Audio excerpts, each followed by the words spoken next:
अब तुम थक रहे हो थोड़ा, वो आपको बर्दाश्त नहीं कर रही है। सही मायने में मालिक आप हैं।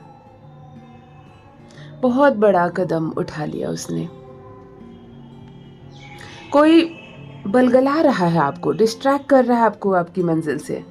बर्बादी की राह पकड़े हो तुम, समझो आगे क्या होगा। हेलो एवरीवन, नमस्कार, मैं हूँ Khushboo and welcome back to my channel. कैसे हैं आप सब? जो भी न्यू व्यूवर्स चैनल पर पहली बार आए हो, चैनल से जुड़िए, सब्सक्राइब कीजिए, मेरी स्वीट सी फैमिली का हिस्सा बनिए। यदि आज आप इस रीडिंग को क्लेम कर रहे हैं तो कमेंट सेक्शन में 111 लिखकर अपनी सहमति ज़रूर दें। कहाँ से सुन रहे हैं आप मुझे, कहाँ से देख रहे हैं, मुझे ज़रूर बताइए, मुझे बहुत प्रसन्नता होगी।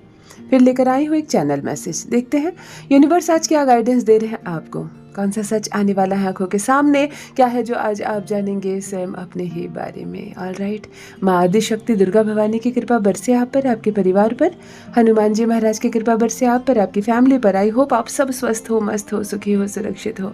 दुनिया भर का सुख मिले, संसार भर की खुशियाँ मिले, दौलत मिले, जो चाहे आप वो पूरा कर सके, हर चीज़ आपको मिले, हर क्षेत्र में सफलता मिले, खूब सारा पैसा कमाए आप, खुशियों का भंडार भर जाए आपके लिए। इसी पॉजिटिव नोट्स के साथ चलिए आज की रीडिंग स्टार्ट करते हैं। एनर्जी की बात कर लें तो बुद्धि की एनर्जी इस वक्त कनेक्ट हो रही है।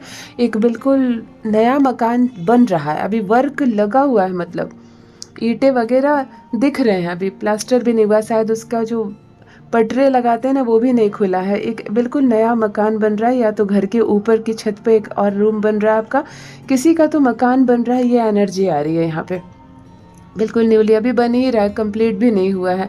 ईंटें सीमेंट सब नज़र आ रहे हैं। चलिए, आपकी बहुत बहुत सुंदर, सब पॉजिटिव बुद्ध है, सब पॉजिटिव बुद्ध है। और ये जो मकान बन रहा है, इस तरह से शुक्र की एनर्जी आ रही है। जिसका भी जन्मदिन 5 तारीख, 14 तारीख या 23 तारीख को है, आप मुझे ज़रूर बताइए।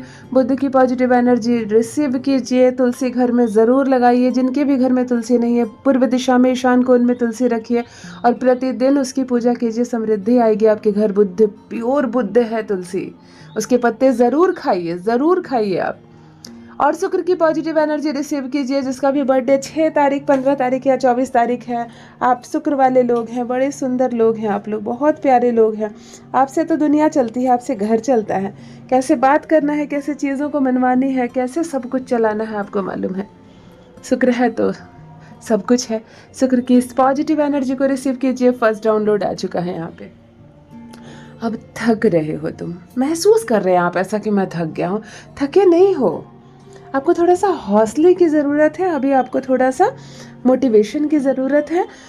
मतलब शायद कोई काम आपका बहुत दिनों से लगे हुए हो और पूरा नहीं हो रहा है। पैसा भी लग गया, समय भी लग गया, बहुत सारा समय निकल भी गया, बहुत कुछ खो दिया इस काम के पीछे, लेकिन ये काम पूरा नहीं हुआ। इसलिए कहीं ना कहीं कोई है जो आप थकावट महसूस कर रहा है। थकावट शरीर का नहीं कि बस सो जाओ 2 घंटे तो फिर ठीक हो जाओगे, नहीं, मन से थक गए आप। या तो आपकी उम्र ज़्यादा हो रही है, उम्र जैसे जैसे हो रही है आपको ऐसा एहसास हो रहा है कि अब पहले वाली बात नहीं रह गई है, मुझसे नहीं हो रहा है, कहीं और ज़्यादा वक्त लग गया तो। मतलब मायूसी, थकावट, होगा या नहीं होगा काम, मन का डामाडोल होना, मैं बताऊँ ये सब चंद्रमा करवाता है। मैं एक एस्ट्रोलॉजर हूँ, इसीलिए इस बात को समझती हूँ, वरना इसी के पीछे तो आधी दुनिया तबाह है, आधी दुनिया तबाह है। कुछ लोग हौसले के साथ सही डिसीजन ले रहे हैं, अपनी ज़िंदगी में सफलता पा रहे हैं। कुछ लोग कोई डिसीजन नहीं ले पा रहे हैं, मन में हौसला, उत्साह नहीं है, आंखों में आंसू है। ये सब चंद्रमा है, सब चंद्रमा। पानी बर्बाद नहीं करना है किसी को भी, थोड़ा सा भी नहीं। जितना पीना है उतना ही छानो, उतना ही पियो। जितने से नहाना है उतना ही पानी बाल्टी में भरो। थोड़ा सा नहाए, से पानी फेंक दिया नाली में, थोड़ा सा पानी पिए, बाकी पानी बेसिन में फेंक दिया। कहीं ना कहीं चंद्रमा इसी से गड़बड़ होता है ना।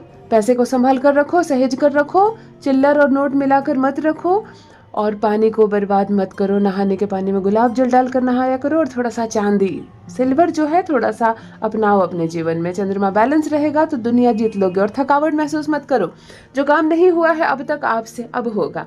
खूब सारी शुभकामनाएं। मुझे ज़रूर बताना कौन सा काम है जो कराते कराते थक गए आप, नहीं हो रहा, इसकी वजह से मायूसी, निराशा लग रही है। ये क्या बात है, मुझे ज़रूर बताइए कि आपको ऐसा लग रहा है कि थक गए हैं आप, अब नहीं होगा। हाँ, मुझे ज़रूर बताइए। नेक्स्ट डाउनलोड देख लेते हैं। वो तुम्हें बर्दाश्त नहीं कर रही है। फीमेल की बात है, लड़की की बात है। हो सकता है आप तरक्की कर रहे हो, एक ऐसा पर्सन जो इस वक्त मुझसे जुड़ा हुआ है, मेल या फीमेल कॉम्बाइंड एनर्जी, आप तरक्की कर रहे हो, आप खूब अच्छा पढ़ रहे हो, परंतु कोई लड़की है, कोई महिला है, कोई औरत है, कोई बुजुर्ग महिला है, कोई भी हो सकती है, बट फीमेल, उसको बर्दाश्त नहीं हो रही है खुशी, बर्दाश्त नहीं हो रही। कभी कभी एक बहन को देखा है मैंने दूसरी बहन से जलते। पहले जिस बहन का विवाह हुआ, पिता उस वक्त जितने सक्षम थे, जो दिया, जो दे सके दिया तुम्हें, जैसा लड़का ढूंढ सके ढूंढे तुम्हारे लिए, जितना हो सके उस वक्त करके तुम्हारा विवाह कर दिए। लेकिन जब 8-10 साल बीता, तुम्हारी छोटी बहन बड़ी हुई, तब तक घर की समृद्धि हो गई, है ना, पिता के पास थोड़े पैसे हो गए, ज़माना भी आगे बढ़ गया, लड़की को बहुत अच्छा लड़का मिला, घर गाड़ी बंगला मिला, बहुत कुछ मिला, तो बड़ी बहन की हालत खराब होने लगती है छोटी बहन को देख के। आप ये नहीं सोचती हो कि ज़माना भी तो बदल गया, उस ज़माने में जो हुआ पिता से किया ना आपके लिए, अभी जो हो पा रहा है वो कर रही हैं। मैम ने बहन को बहन से जलते देखा, यहाँ ये बिल्कुल फिट होता है कि वो बर्दाश्त नहीं कर पा रही है आपको। ये भी हो सकता है कि आपकी पत्नी ही खुद आपको नहीं बर्दाश्त कर रही है, आपका व्यवहार ऐसा है, या आपकी तरक्की ऐसी है, या आपका घर परिवार ऐसा है कि उसको सूट नहीं कर रहा है, उसको सूट नहीं कर रहा, वो एक्शन कुछ नहीं ले रही है, लेकिन वो भीतर ही भीतर जलती है आपसे, और वो हिंसा रखती है मन में, क्रूरता रखती है मन में, भावना गलत है उसके मन में आपके लिए। ये कोई भी हो सकती है, लेकिन महिला है। मुझे ज़रूर बताइए इस वक्त जो लोग मुझसे जुड़े हुए हैं, क्या उनमें से किसी से रेजोनेट हो रहा है कि कोई महिला है जो आपकी खुशी, आपकी तरक्की, आपकी पढ़ाई लिखाई, आपका अच्छा रहन सहन, आपके पैसे, या आपका अच्छा घर में विवाह होना, आपका वाहन खरीदना, किसी ऐसी चीज़ को बिल्कुल बर्दाश्त नहीं कर रही है।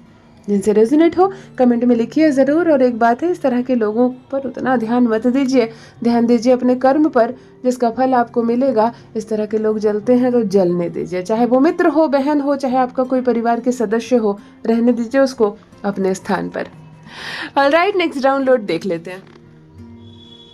सही मायने में तो मालिक आप है ना, और आप ही पीछे हैं। सही मायने में जिस चीज़ के मालिक आप हैं, आप ही पीछे हैं, और जो कुछ नहीं लगता वो हर चीज़ में आगे है। शो ऑफ कर रहा है, तेज़ आवाज़ में बात कर रहा है, हर विध विधान में देखिएगा पड़ोस की एक महिला बहुत आगे रहेगी। घर की जो बहू है उसका ठिकाना नहीं, किसी भी फोटो में वो नहीं है, नजर आएगी, वीडियो में नजर नहीं आएगी, किसी भी विध विधान में वो नजर कम आएगी। पड़ोसी की कोई महिला हो, चाहे दूर की कोई रिश्तेदार हो, बिल्कुल हर चीज में आगे, है ना, हर चीज में आगे। कपड़े भी ऐसा पहन लेंगी वो जैसे कि उसी के घर में विवाह है ना, इतना ज़्यादा मेकअप कर लेंगे, इतनी तेज़ आवाज़ में बात करेंगे, हर विध विधान में हर चीज़ छीन कर अपने हाथ में ले लेंगे। ऐसे कुछ लोग होते हैं जिनको लोग पूछते नहीं है, वो पूछवाते हैं खुद को, है ना, ज़बरदस्ती के मालिक बनते हैं आपके घर में, ज़बरदस्ती का सलाह देंगे। बाहर के कुछ लोगों को मैंने देखा है, मित्र है, बिल्कुल हल्की फल्की से जान पहचान है, परंतु कोई मामले की जानकारी हो, आपके घर आ गए और बड़ी बड़ी सलाह आपको दे रहे हैं, जैसे कि मालिक बन बैठे हो, और कोई रोल नहीं है उनका आपके जीवन में। इसी तरह यहाँ पर भी कोई ऐसा पर्सन है जो आपके घर में घुसा हुआ है और बिना मतलब मालिक बन रहा है। सही मायने में मालिक आप है, डिसीजन आप लीजिए। लोगों से क्या पूछ रहे हैं आप, दूसरों का आस क्यों देख रहे हैं आप? जो डिसीजन आप लेंगे उसी में हाँ होगी, मालिक आप है, अपने वर्चस्व को समझिए। घर के मालिक को एक कोना में छोटा सा कमरा मिल जाता है, और बाकी जो घर जिसका नहीं रहता है वो लोग ऐश करते हैं। बहुत घर में मैंने गार्जियन की स्थिति खराब देखी है। जो मालिक होते हैं, जो मालकिन होती है, जो माँ बाप होते हैं या दादी दादा होते हैं, जिनका सब कुछ संपत्ति जिनकी होती है, उनको कहीं एक छोटा सा जगह मिल जाता है, और हिदायत भी मिल जाती है कि यहाँ से बाहर सब जगह मत जाया करो, सब जगह सब लोगों का घर है।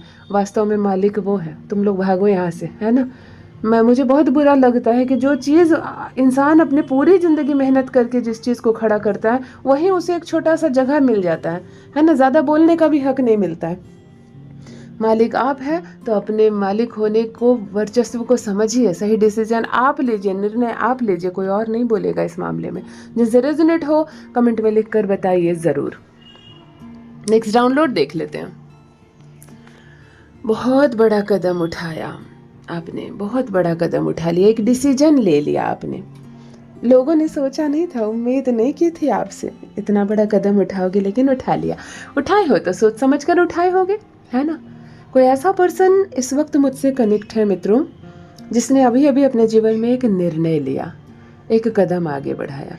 लोग हैरान है, लोगों का क्या है, लोग क्या होते हैं, हमारे आसपास जो लोग होते हैं वही होते हैं समाज, है ना। और वो लोग ही हुकूमत करते हैं हम पर, हमारे बारे में गलत वही बोलते हैं, हमारे बारे में अपशब्द वही बोलते हैं, हमारे बारे में व्यूमर वही फैलाते हैं, और वही लोग दुनिया को बोल देते हैं दुनिया बहुत बुरी है ना। दुनिया वाले क्या सोचेंगे, दुनिया बोलकर कुछ नहीं होती है। हम जिन्हें जानते हैं, जो हमें जानते हैं, वही है दुनिया हमारी। जो लोग हमें जानते ही नहीं, दूसरे शहर दूसरे देश में कुछ लोग हैं, जो लोग हैं उनसे हमारा क्या वास्ता। हमारी दुनिया वही जिनके बीच हम रहते हैं। अब जाकर आपने सब की परवाह छोड़कर एक कदम बढ़ाया आगे, एक निर्णय लिया, एक डिसीजन लिया, जिसकी वजह से लोगों को जरा सा धक्का तो लगा है। इतना बड़ा कदम उठा लिया, हमें बताया भी नहीं, इतनी बड़े फैसला कर लिया, हमें पूछा भी नहीं, है ना। कोई तो है जो अपने जीवन में एक स्टेप आगे बढ़ने का निर्णय लिए। ये विवाह का निर्णय हो सकता है, नौकरी का निर्णय हो सकता है, माँ बनने पिता बनने का निर्णय हो सकता है, घर खरीदने का, जमीन जायदाद खरीदने का, घर बेचने का। कोई भूमि है जो आपकी है और अब आप उसको बेच रहे हो सबके खिलाफ जाकर। कोई भी ऐसा बड़ा निर्णय जो इफेक्ट कर रहा है आपके जीवन को और कई लोगों के जीवन को, लेकिन आपने कदम आगे बढ़ाया है, आपने निर्णय लिया है, तो उसके पीछे कोई सोच होगी आपकी, और अच्छी सोच होगी। शुभकामनाएं आपको, जो कदम आप आगे बढ़ाए हैं उसमें आप और आगे बढ़ें। ऑलराइट, नेक्स्ट डाउनलोड क्या कह रहा है, कोई बलगला रहा है आपको। इस शब्द के मतलब को समझना बहुत ज़्यादा ज़रूरी है।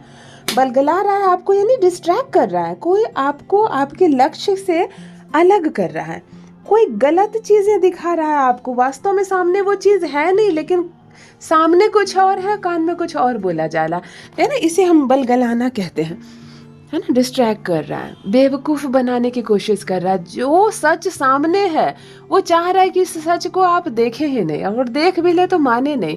कान में गलत गलत बातें आपकी बोली जा रही है। कोई है जो आपको रास्ते से भटकाने का प्रयास कर रहा है। एक बार ये मेरी बातों में आ जाए ना, एक बार मैं इसको बलगला सकूं, फिर देखो मेरा काम निकल जाएगा। और मैं बताऊं, अभी दुनिया में 90% लोग ऐसे ही हैं जो हर वक्त मौका ढूंढ रहे हैं कि कैसे आपको आपके लक्ष्य से हटा दे, कैसे वो आपको अपनी बातों में फंसा ले, कैसे वो करे जो वो चाहते हैं, आप वो ना करे जो आप चाहते हैं। हर इंसान के मन में अब अभी के डेट में यही मनसा है कि वो आप पर हुकूमत चलाए, वो आप पर वो चीज़ थोपे जो वो खुद चाहता है। इसको बलगलाना कहा जा सकता है। तो यहाँ पर भी कोई है जो डिस्ट्रैक्ट कर रहा है आपको। ज़मीन खरीदने जा रहे हो, क्यों बिना मतलब पैसे लगा रहे हो, है ना। मत खरीदो ज़मीन, इससे अच्छा एक फ्लैट खरीद लो। आपकी ज़िंदगी में किस चीज़ की ज़रूरत है, ये सब से उसको कोई मतलब नहीं। आपके पास कितने पैसे, ये सब से कोई मतलब नहीं। उसने अपनी एक सलाह आप पर थोप दी और आप तुरंत सोचने लगे कि सही कह रहा है, सही कह रहा। आज के ज़माने में ज़मीन खरीदता कौन है, लो आप डिस्ट्रैक्ट हो गए अपने। यही मनसा हर इंसान की है। आप कोई सब्जेक्ट का चयन करते हो, आप विद्यार्थी हो, एक आदमी आता है तुरंत, क्या चुन रहे हो, ये सब पढ़कर क्या मिलेगा, कितने पढ़ कर बैठे हैं, मैं जो बोल रहा हूँ वो पढ़ो, है ना। बस आपका दिमाग तुरंत हट गया अपने लक्ष्य से। सारी दुनिया के लोग इसी चीज़ पर लगे हुए हैं, इसीलिए अपने लक्ष्य से दिमाग मत हटाओ और बलगलाने वाले लोगों के साथ उठना बैठना भी बंद करो। बेकार फालतू के लोगों के साथ गप करने से भी कुछ और नहीं होता है, कम से कम हम अपने उद्देश्य से ज़रूर हट जाते हैं। बहुत सावधान रहें ऐसे लोगों से जो केवल बेवकूफ़ हमें बना रहे हैं, केवल हमें हमारे ध्यान से हटा रहे हैं। ऑलराइट, जिनसे रेजोनेट हो कमेंट में लिख कर बताइए ज़रूर। Next download and last download, बर्बादी की राह पकड़े हो तुम, पर इसका ये साफ मतलब है एक ऐसा पर्सन इस वक्त मुझसे कनेक्ट है मित्रों, जो थोड़ा सा गलत राह चुन लिए हो। गलत राह को ही हम बर्बादी के रास्ता कह सकते हैं। गलत रास्ता क्या हो सकता है, नशा तो नहीं करने लगे, कोई किसी चीज़ के एडिक्शन में तो नहीं पड़ गए, कोई लड़की वड़की का चक्कर तो नहीं, लड़की हो तो लड़का का तो चक्कर नहीं। देखो, लड़की या लड़के से प्रेम करना गलत नहीं है, ठीक है, इंसान है, प्रेम हो गया, हो सकता है विवाह भी हो आगे जीवन में। लेकिन मैंने स्टूडेंट्स को देखा है लड़कियों के चक्कर में पड़ जाना, औरतों की बातों में आ जाना और अपनी पढ़ाई लिखाई ख़त्म करना, माता पिता से झूठ बोलना, करियर का बनाने के समय को बर्बाद कर देना और फिर ज़िंदगी भर पछताना। लड़कियों को देखा है 16 साल 17 साल की उम्र में लड़कों की बात में आ जाती है, पढ़ाई लिखाई से दिमाग हट जाता है ना, प्यार मोहब्बत के पीछे भाग रही है, माता पिता से झूठ बोल रही है, बदनामी हो रही है, और अंततः क्या होता है, एक सही उम्र होती है, उस लड़की की कहीं शादी कर दी जाती है। फिर जीवन में आगे समझ में आता है कि जो गोल्डन पीरियड था टाइम में मैंने ख़राब कर लिया। तो ऐसा मत करो। ये जो कच्ची उम्र है ना, ये बर्बाद होने वाली उम्र है। थोड़ा माता पिता को अपना बनाओ, माता पिता से बड़ा कोई दोस्त नहीं। वो जो कह रहे हैं उनकी बातों को ध्यान से सुनो। यहाँ पर भी है कोई जो बर्बादी की राह पकड़े। संभल जाओ, यूनिवर्स आपको अलर्ट कर रहे हैं, सुधर जाओ, अभी भी समय है। यदि आज आप इस रीडिंग को क्लेम कर रहे हैं तो कमेंट सेक्शन में 111 लिखकर अपनी सहमति ज़रूर दें। कहाँ से सुन रहे हैं आप मुझे, कहाँ से देख रहे हैं, मुझे ज़रूर बताइए, मुझे बहुत प्रसन्नता होगी। जो भी न्यू व्यूवर्स चैनल पर पहली बार आए हो, चैनल से जुड़िए, सब्सक्राइब कीजिए, मेरी स्वीट सी फैमिली का हिस्सा बनिए। परमात्मा ने आपको बेहद बेहद खूबसूरत बनाया है। आप यूनिवर्स की एक अद्भुत, एक दिव्य रचना है। हमेशा इस बात का स्मरण रहे। Love you all my family. Bye bye.